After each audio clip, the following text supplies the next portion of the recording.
Всем привет! Вчера вышло новое обновление, которое изменило некоторые нейтральные карты, Железных Рук и Тысячи Сынов, и Распад Вальдора. В этом видео расскажу вам о них и выскажу свое мнение. Список всех изменений сейчас видите на экране. Начнем с Жибака Звездочета. Его сделали 2-3. Как по мне, это лишь немного ослабило его, но он дальше будет почти в каждой колоде. Скитарий Аксиар, теперь 2-2. Это довольно сильное ослабление, он будет уже не таким частым гостем в ранкете.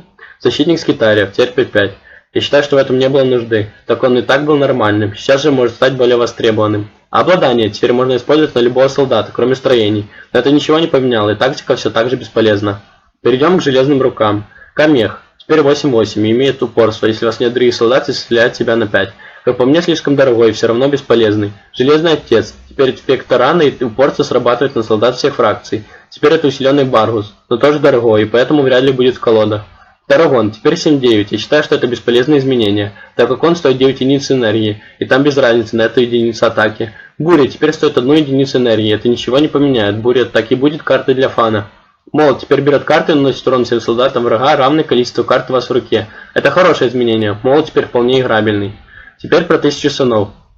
Магнус, стоимость шепота повышена до 27, а урон со способностью теперь 1-2. Это довольно сильное ослабление, но в целом оно никак не повлияло, и Магнус все так же лучший командир в игре. Позже Стекар больше не имеет дополнительной карты, ему просто решили откатить изменения. Но из-за изменения барьера, о которых мы поговорим чуть позже, он снова начнет мучить ранкет и вполне может стать тир-1.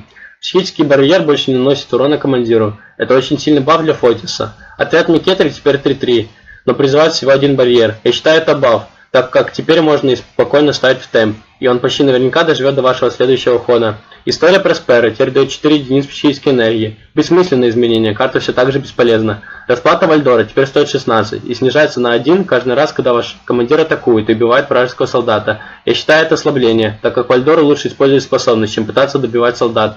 На этом все, следующее видео будет на выходных, про подкрепление для событий и возможно о Кёрзе Маазине. Спасибо за просмотр.